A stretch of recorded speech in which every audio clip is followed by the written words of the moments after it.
Saudara-saudari yang terkasih, kita tahu gitu ya, masa Prapaskah kita diajak untuk melakukan pertobatan.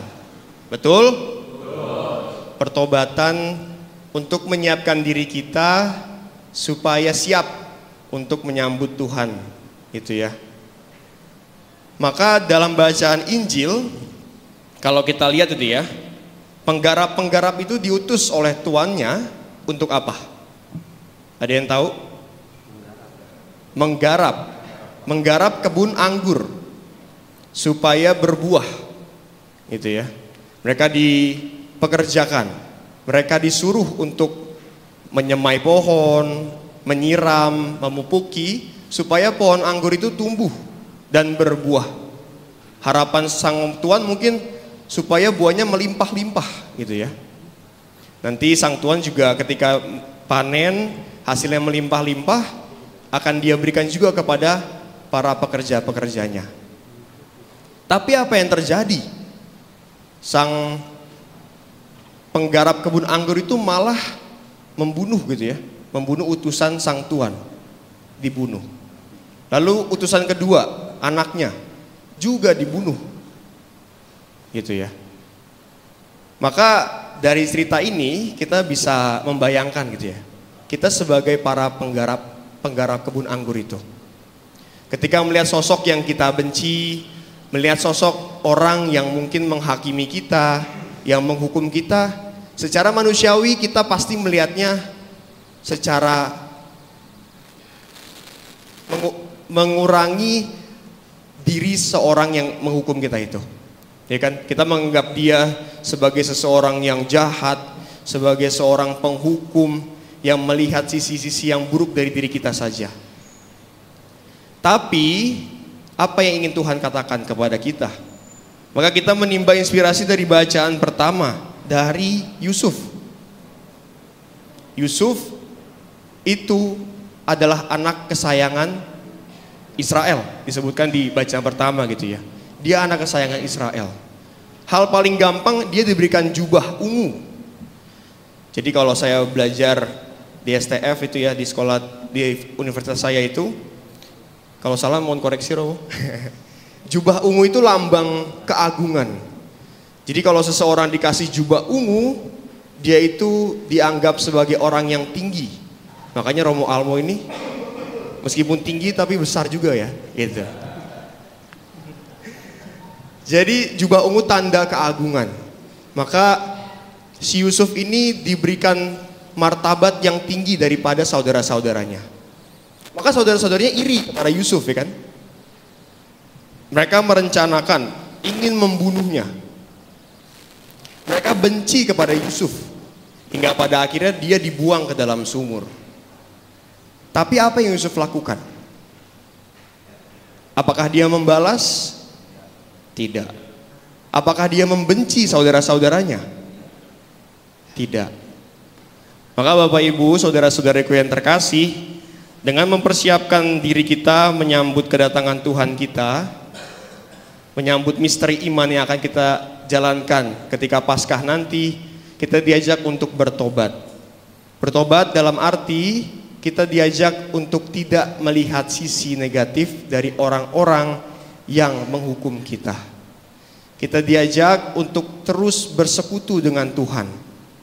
Artinya, ketika melihat orang-orang yang kita benci, ketika melihat orang-orang yang kita musuhi, orang-orang yang menganggap kita sepele, Tuhan memberikan kita kepastian bahwa Ia akan membebaskan kita. Ia akan memberikan berkat yang berlimpah kepada kita jika kita juga tidak melihat keburukan-keburukan yang dimiliki oleh orang lain. Kalau saya sih benar. Kenapa saya bisa mengatakan saya bahagia, saya boleh memberikan pelayanan di tempat ini. Saudari-saudara yang terkasih, hari ini kurasa bahagia karena apa? Tadi kita bergandengan tangan. Mungkin ada yang malu-malu karena aduh sesama laki-laki lagi bergandengan tangan begitu ya. Tetapi yang ingin saya sampaikan adalah bergandengan tangan dalam satu kasih. Anda bukan bergandengan tangan bukan karena suka sama suka, bukan. Tetapi karena ada satu kasih. Dan yang ingin saya sampaikan tadi pas nunjuk saudara dan sahabatnya, siapa yang Anda tunjuk? Saya ingin mengatakan ketika saya melihat semua yang ada di sini, saat Anda bernyanyi itu, Anda menunjuk semua orang yang ada di sekitar Anda.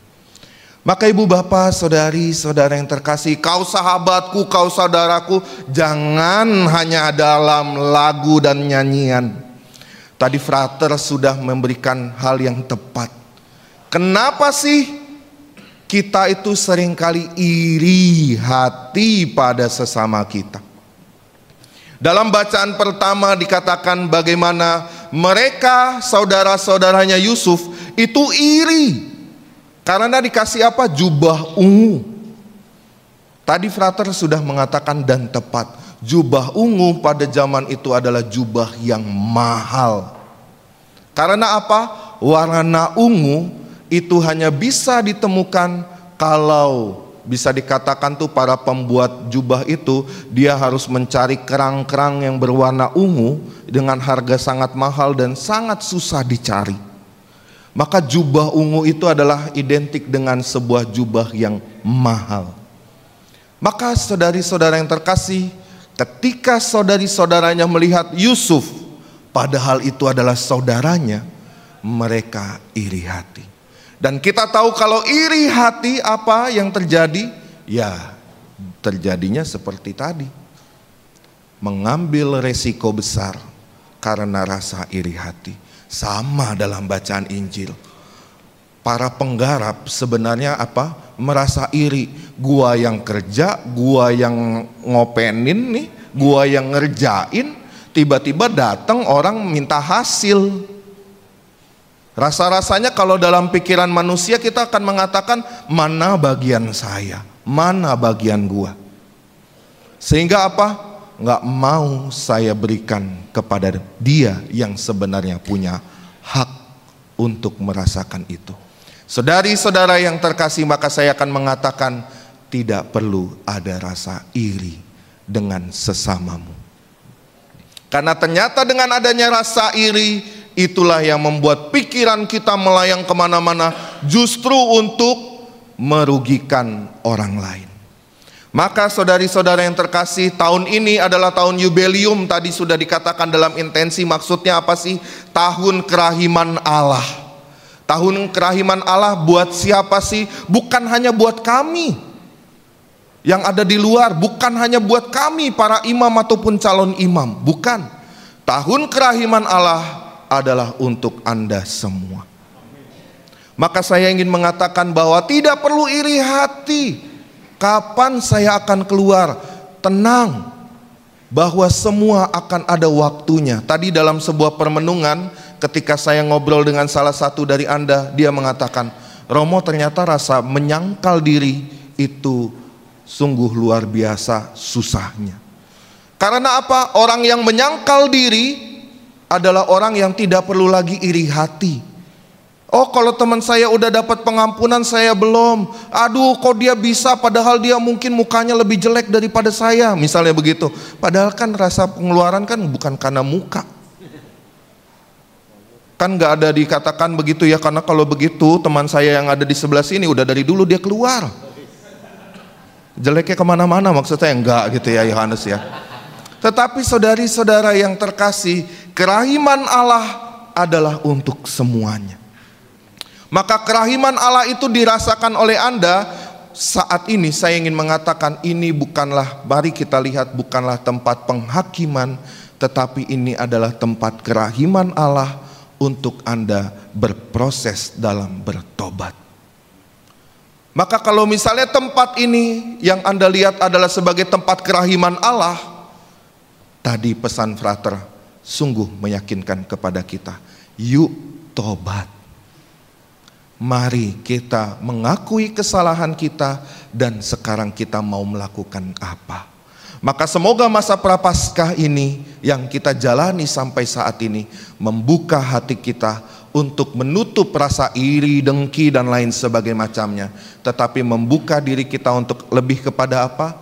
Tenang melihat sabda Tuhan, menyangkal diri. Ini adalah tempat kerahiman Allah. lapas ini adalah tempat di mana Allah membentuk kita, membuat kita untuk semakin bertobat. Maka saudari-saudara yang terkasih, semoga tempat ini bukan menjadi tempat di mana biang iri hati itu semakin bertumbuh, tetapi tempat ini menjadi tempat yang sejuk untuk Anda merasakan kerahiman Allah. Maka saudari-saudara yang terkasih, mari bertanya dalam diri kita masing-masing, sejauh apa saya merasakan kerahiman Allah dengan saya membuka diri dan hati saya. Jangan-jangan yang seringkali terjadi adalah kita sebaliknya, menutup diri, menutup hati, menutup telinga untuk mengatakan, aku enggak bahagia. Padahal tadi dalam lagu kita bisa dengan semangat mengatakan, hari ini kurasa bahagia, karena disinilah kerahiman Allah akan selalu berkarya. Maka ibu bapak, saudari-saudara yang terkasih, mari kita coba renungkan arti kerahiman Allah ada di tempat ini. Tuhan selalu menyertai Anda, Tuhan selalu mengampuni Anda. Jawabannya adalah sekarang, apakah Anda mau benar-benar bertobat? Mari kita hening sejenak, kita resapkan sabda.